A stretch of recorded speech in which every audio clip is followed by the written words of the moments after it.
আল্লাহ রাব্বুল আলামিনের শুকরিয়া আদায় করছি যে মহান রব বাংলাদেশের মানুষের প্রতি দয়া করেছেন, মায়া করেছেন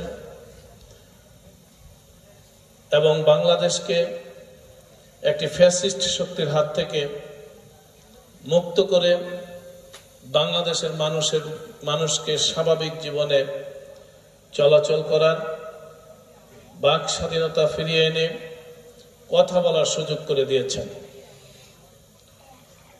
শুকরিয়া আদায় করছি এই জন্য যে রব্বুল আলামিন এমন একটি মাহফিল ইতিপূর্বে যখন আপনারা করেছেন তখন নানা আশঙ্কার মধ্যে ছিলেন, ভয়ের মধ্যে ছিলেন, কখন থানা থেকে ফরমান আসে যে মাহফিল করা যাবে না, উপরের অনুমতি নাই কিংবা উপরের নির্দেশ আছে বন্ধ করে দিতে হবে, অথবা তাদের কাছ থেকে দাসখত এনে মাহফিল আমাদেরকে করতে হয়েছে।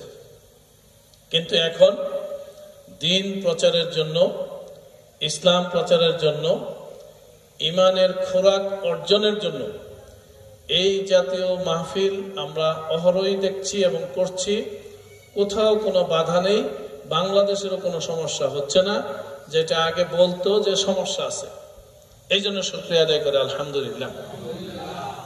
শুকরিয়াটা এই জন্য আদায় করি যে এই জুলাই বিপ্লব যদি না হতো তাহলে আমাদের প্রিয় নবী সাল্লাল্লাহু আলাইহি ওয়াসাল্লাম খাতামুন নাবিয়্যিন, তারপরে আর কোনো নবী আসবে না, এটা কোরআনের ঘোষণা, আল্লাহর ঘোষণা। এই বিপ্লবটা যদি না হতো, অন্তত বাংলাদেশ থেকে একজনকে নবীর মর্যাদায় নিয়ে যাওয়ার যে অপচেষ্টা করা হয়েছিল সেটা হয়তো বাস্তবায়ন হয়ে যেত। আল্লাহ আমাদের প্রতি রহম করেছেন যে বাংলাদেশের শেখ মুজিবকে যে নবীর মর্যাদায় নিয়ে যাওয়া হয়েছিল এ থেকে আমাদেরকে রক্ষা করেছেন। কারণ শেখ মুজিবকে তারা এমন ভাবে জাতির সামনে উপস্থাপন করেছিল যে তার বিরুদ্ধে কথা বললেও 7 বছরের জেল হতো। অর্থাৎ তার বিরুদ্ধে যেমন কথা বলা যাবে না, তার সমালোচনা করা যাবে না, ভুল ত্রুটি ধরা যাবে না, একই সাথে তার কন্যা ফ্যাসিস্ট শেখ হাসিনার ব্যাপারেও সেম নীতি ছিল যে তাদের কোনো ভুল নেই, ভুল ধরা যাবে না। আল্লাহ রাব্বুল আলামিন আমাদেরকে রক্ষা করেছেন যে আমরা আমার প্রিয় নবী সাল্লাল্লাহু আলাইহি ওয়াসাল্লামকেই শেষ নবী মানতে পারছি। এই সুযোগটা আল্লাহ রাব্বুল আলামিন আমাদেরকে করে দিয়েছেন। সম্মানিত এলাকাবাসী, দীর্ঘ 16 বছর আওয়ামী সরকার দেশে ছিল, গোটা দেশটাকে একটি কারাগারে পরিণত করেছিল। দেশের মানুষের অধিকার বলতে কোনো কিছু ছিল না। দেশের মানুষকে কুক্ষিগত রেখে জিম্মি করে তারা একটি অপশাসন প্রতিষ্ঠা করেছিল। আওয়ামী লীগ ছাড়া অন্য কোন দলের অস্তিত্ব স্বীকার করা হয়নি। বিশেষ করে জামাত ইসলামীকে নিঃশেষ করে দেওয়ার জন্য, রোট আউট করে দেওয়ার জন্য, মাটির সাথে মিশিয়ে দেওয়ার জন্য এক এক করে জামাতের 11 জন শীর্ষ নেতাকে জুডিশিয়াল কিলিং এর মাধ্যমে অন্যায়ভাবে ফাঁসি দিয়ে জামাতকে নেতৃত্ব শূন্য করার চেষ্টা করেছিল। আল্লাহর অশেষ মেহেরবানি, জনগণ জামাতের পাশে থাকায়, জামাতকে ভালোবাসা দিয়ে বরণ করায়, জামাতকে গ্রহণ করায় জামাত ইসলামীকে নিঃশেষ করা যায়নি, বরং ধ্বংসস্তূপের ভিতর থেকে জামাত অগ্নিস্ফুলিঙ্গ হয়ে বারুদের মতো জ্বলে উঠে আজকে বাংলাদেশের মানুষকে আশা প্রত্যাশা দেখাচ্ছে। বাংলাদেশের মানুষের আশ্রয়স্থল হিসাবে, আশা ভরসার জায়গা হিসাবে আজকে জামাত প্রতিভাত হচ্ছে, আলোচিত হচ্ছে, সেন্টার পয়েন্টে পরিণত হচ্ছে। আলহামদুলিল্লাহ। বন্ধুগণ, দীর্ঘ 16টি বছর আমরা আপনাদের পাশে যেমন আসতে পারিনি, আপনারাও ডর ভয়ের কারণে আমাদের কাছে আসেননি। এরই মাধ্যমে আল্লাহ রাব্বুল আলামিন আমাদেরকে সুযোগ করে দিয়েছেন আপনাদের কাছে আসা, ইসলামের কথা, কোরআনের কথা বলার, রাসূলকে উপস্থাপন করার সুযোগ আল্লাহ রাব্বুল আলামিন করে দিয়েছেন। সেই জন্য আমরা আল্লাহর শুকরিয়া জানাই। জামাত ইসলামী এই দেশে যা করতে চায়, জামাত ইসলামী এই দেশে যা বলতে চায়, তা নতুন কোনো কথা নয়, নতুন কোনো কাজও নয়। কাজটা নবীরাই করে গেছেন, আমরা তার প্রতিনিধিত্ব করছি মাত্র। আমরা জামাত ইসলামের পক্ষ থেকে স্পষ্ট করে বলতে চাই যে আল্লাহ ছাড়া অন্য কারো দাসত্ব গ্রহণ করা যাবে না। রুবুবিয়তের মালিক, উলুহিয়তের মালিক, হাকিমিয়তের মালিক একমাত্র আল্লাহ, এর বাইরে আর কাউকেই গ্রহণ করা যাবে না, কোন অর্থেই গ্রহণ করা যাবে না। পাশাপাশি আমরা এই কথাও বলছি যে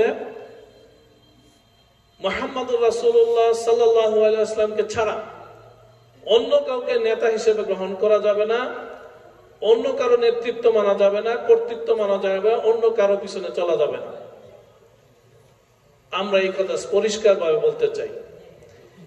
এই কথা বলার কারণেই আমরা যখন এই আল্লাহর সার্বভৌমত্ব, আল্লাহর উলুহিয়ত, আল্লাহর দাসত্বকে আমরা আমাদের গঠনতন্ত্রে প্রাধান্য দিয়েছি, এই অপরাধে আমাদের নিবন্ধন কেড়ে নেওয়া হয়েছে। আপনারা জানেন আমাদেরকে নিবন্ধন দিতে দেওয়া হয়নি, নির্বাচন থেকে বঞ্চিত রাখা হয়েছে। আমরা বলেছি সমাজের অসৎ নেতৃত্ব যেটা প্রতিষ্ঠিত আছে, এই অসৎ নেতৃত্বকে দূর করে, রিমুভ করে সেখানে সৎ এবং যোগ্য নেতৃত্ব বসাতে হবে। এই লক্ষ্যে আমরা কাজ করছি এবং আমাদের জনশক্তিকে সৎ হিসাবে গড়ে তোলার জন্য, যোগ্য হিসেবে গড়ে তোলার জন্য আমরা প্রয়োজনীয় প্রশিক্ষণ, প্রয়োজনীয় নির্দেশনা আমরা দিচ্ছি। যে কারণে আপনি দেখবেন এই সমাজে যিনি জামাত ইসলামী করেন, এই দীর্ঘ 16 বছর তার জামাত করাটা একটা দোষ ছিল, কিন্তু সমাজের সৎ মানুষ হিসেবে, ভালো মানুষ হিসেবে, আদর্শ মানুষ হিসেবে সমাজ তাকে রিসিভ করেছে, গ্রহণ করেছে, আশ্রয় দিয়েছে। আমরা বিশ্বাস করি ব্যক্তি যদি সৎ না হয় তাহলে চমৎকার নীতি লিখিত থাকলে মানুষ কল্যাণ পাবে না তার অসততার কারণে। আমরা বিশ্বাস করি ব্যক্তি যদি দুর্নীতিমুক্ত না থাকে, দুর্নীতিমুক্ত থাকার জন্য সে যদি ট্রেনিং না নেয়, তার মধ্যে তাকওয়া যদি সৃষ্টি না হয়, তাহলে সে যতই ভালো কথা বলুক, সুন্দর কথা বলুক, সে দুর্নীতিমুক্ত থাকতে পারবে না। আপনারা ইতিমধ্যে দেখেছেন, আরো হয়তো দেখবেন, আমাদের সমাজে বহু নেতা আছে, দীর্ঘদিন আমরা প্র্যাকটিস করে আসছি, যারা এমন ওয়াজের মাহফিলে দাঁড়িয়ে অনেক সুন্দর সুন্দর কথা বলে, যাকে ওয়াজ হিসেবে আনছেন তাকে হার মানায় দেয় তার সুন্দর কথা, কিন্তু ব্যক্তি জীবনে তিনি কারাপ্টেড, ব্যক্তি জীবনে তিনি বাজে মানুষ, ব্যক্তি জীবনে তিনি চরিত্রহীন, কিন্তু আপনাকে বয়ান করে, সুন্দর সুন্দর বয়ান করে। এই সুন্দর বয়ান সে জানলেও তার নিজেকে এই বয়ান কোনো পরিবর্তন করতে পারেনি, অথবা সমাজকেও পরিবর্তন করতে পারবে না। এই জন্য আগামী সমাজ গড়ার জন্য, আগামী একটি সুন্দর সমাজ যেটা আপনি আমি প্রত্যাশা করি, যেটার জন্য আমরা লড়াই সংগ্রাম করেছি, জীবন দিয়েছি, দীর্ঘ 16টি বছর আমরা জুলুম নির্যাতন সয়েছি, এমন একটি সমাজ গড়ার জন্য জামাত ইসলামী সারা বাংলাদেশে মানুষের প্রত্যাশা পূরণে আগামী সংসদে নির্বাচন করার সিদ্ধান্ত গ্রহণ করেছে। এরই ধারাবাহিকতায় 199 নং আসন নরসিংদী 2-এ জামাত আমাকে প্রার্থী হিসেবে ঘোষণা করেছে। ইতিমধ্যে আপনারা তা জেনেছেন।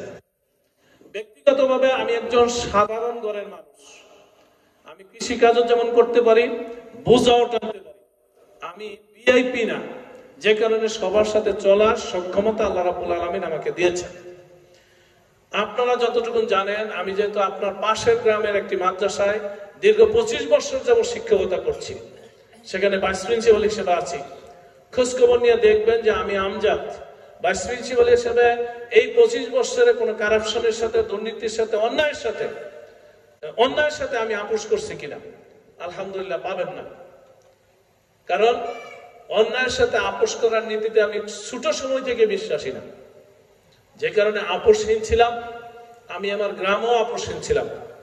আলহামদুলিল্লাহ আপনাদের পাশে হওয়ার কারণে আমার ছাত্র এই সরকার চলে যেমন আছে, জয়পুরা আছে, এই অঞ্চলের অনেকেই আমার ছাত্র আছে, তারা আমার সম্পর্কে জানে। আমি একমাত্র ব্যক্তি মাদ্রাসায় যিনি অন্যায় সহ্য করতে পারি না, অন্যায়কে টলারেট করি না, অন্যায় করতে কাউকে সহযোগিতা করি না, সাপোর্ট করি না। প্রিয় ভাইরা, আমি চাই বর্তমান যে পলাশটা আপনি দেখছেন, যেই পলাশ নিয়ে নানান কথা আমাদের মধ্যে, আপনার মধ্যে আছে, আমরা যে স্বপ্ন নিয়ে 3 মাস আগে আনন্দ উল্লাস করেছিলাম, ফুর্তি করেছিলাম, আল্লাহ শুকরিয়া আদায় করেছিলাম, 3 মাস পরে কি আমরা ওই জায়গায় আসি না আমাদের অবনমন হয়েছে? অবনমন হয়েছে। হতাশা ধীরে ধীরে আমাদের মাথার মধ্যে বাসা বাঁধছে। কারণ আমরা যা দেখছি, আমরা যা কিছু শিকার হচ্ছি, এই জন্য আমরা সংগ্রাম এবং লড়াই করিনি। আগামীর পলাশটা যদি গড়তে হয়, তাহলে সৎ নেতৃত্ব ছাড়া এই পলাশকে উদ্ধার করা সম্ভব হবে না। কোন ট্রান্সফরমেশন বা পালা বদলের মাধ্যমে এই পলাশকে রক্ষা করা যাবে না। এই পলাশকে যদি রক্ষা করতে হয়, তাহলে কোরআন সুন্নাহকে যারা বহন করেন, ধারণ করেন, গ্রহণ করেন, কোরআন সুন্নাহকে যারা ক্যারি করেন, বাংলাদেশের মানুষ এখন 53 বছরে বস্তুবাদী সব দলগুলিকে সাপোর্ট দিয়ে, নেতা কর্মী বানিয়ে, মন্ত্রী এমপি বানিয়ে বাংলাদেশের মানুষ এখন কাহিল হয়ে পড়ছে। এই জন্য তারা আগামী দিনে কোরআন সুন্নাহ ভিত্তিক জীবন ব্যবস্থা যারা চায়, তাদেরকে গ্রহণ করতে চায়, তাদেরকে চয়েস করতে চায়, তাদেরকে আগামী দিনের আমানতটা দিতে চায়। আর এই আমানতের দেওয়ার ক্ষেত্রে আপনাদের দৃষ্টিতে আমি যদি যোগ্য হই, আপনারা যদি আমাকে পাশে রাখেন, পাশে থাকতে দেন, ইনশাআল্লাহ আপনাদের আমানতের হেফাজত হবে, সুরক্ষিত হবে এবং মানবতার কল্যাণে উন্নত পলাশ গড়ায়, দুর্নীতিমুক্ত পলাশ গড়ায়, কারাপশন ফ্রি পলাশ গড়ায় এবং দখলদার চাঁদাবাজ মুক্ত পলাশ গড়ায় ভূমিকা রাখবো ইনশাআল্লাহ আপনাদেরকে সাথে নিয়ে। এই প্রত্যাশা আমি ব্যক্ত করছি এবং আপনাদের এই অঞ্চলে আপনারা যারা আছেন, তারা আমার হয়ে ভূমিকা রাখবেন, এই আশাও আমি ব্যক্ত করছি। সবশেষে আল্লাহ রাব্বুল আলামিনের রহমত কামনা করছি, দোয়া করছি আপনাদের জন্য, আল্লাহ যেন আমাদেরকে ভালো সিদ্ধান্ত গ্রহণ করার তৌফিক দান করেন। কারণ নির্বাচন একদিনের বিষয় নয়। নির্বাচন আপনার একদিনের কর্মতৎপরতায় আমরা 16 বছর বন্দী ছিলাম, জুলুমের শিকার হয়েছি। আগামীতেও তারা আসবে, ব্যাপারীরা আসবে। 500 টাকার বিনিময়ে আমরা লাইনে দাঁড়িয়ে গেছি সারাদিন, অন্যকে ভোট দিতে দেয়নি, এটা আমাদের চোখের সামনের ঘটনা। যারা লাইনে দাঁড়িয়ে গেছি তারা আকাশ থেকে নামেনি, তারা এই সমাজেরই মানুষ, যার খেসারত আমাদেরকে দিতে হয়েছে 16 বছর। ফ্যাসিস্টদেরকে আমাদের তাড়াতে হয়েছে, সংগ্রাম করতে হয়েছে, লড়াই করতে হয়েছে, রক্ত দিতে হয়েছে। আগামীতেও যেন আমরা এই ভুলটা না করি। বারবার ফ্যাসিস্ট তাড়ানোর জন্য সংগ্রাম আমরা করব না। সিদ্ধান্ত এমন ভাবে নিব যাতে ফ্যাসিস্টরা ক্ষমতায় না আসতে পারে। এই সিদ্ধান্ত নেওয়ার ক্ষমতা জনগণের, আপনার। এই সিদ্ধান্ত নিতে আপনি যত তাড়াতাড়ি সঠিকভাবে নিতে পারবেন, আপনার অধিকার তত তাড়াতাড়ি নিশ্চিত হবে। আপনাকে কেউ বিরক্ত করবে না, আপনার দোকানে কেউ তালা লাগিয়ে দিবে না, কেউ এসে বলবে না এই জমির মধ্যে ঝামেলা আছে, কেউ এসে বলবে না এই দলিলের মধ্যে ফ্যাস আছে। এই জাতীয় কোনো ঘটনা ইনশাআল্লাহ ঘটবে না, যদি আপনার সিদ্ধান্তটা সঠিক হয়। আল্লাহ রাব্বুল আলামিন আমাকে এবং আপনাদেরকে কল্যাণের পথে, দ্বীনের পথে, ইসলামের পথে এবং আগামী দিনে ইসলামী রাজ প্রতিষ্ঠার আন্দোলনে, সংগ্রামে যথাযথ এবং কাঙ্ক্ষিত ভূমিকা রাখার তৌফিক দান করুন। আমিন। আসসালামু আলাইকুম ওয়া রাহমাতুল্লাহি ওয়া বারাকাতুহু।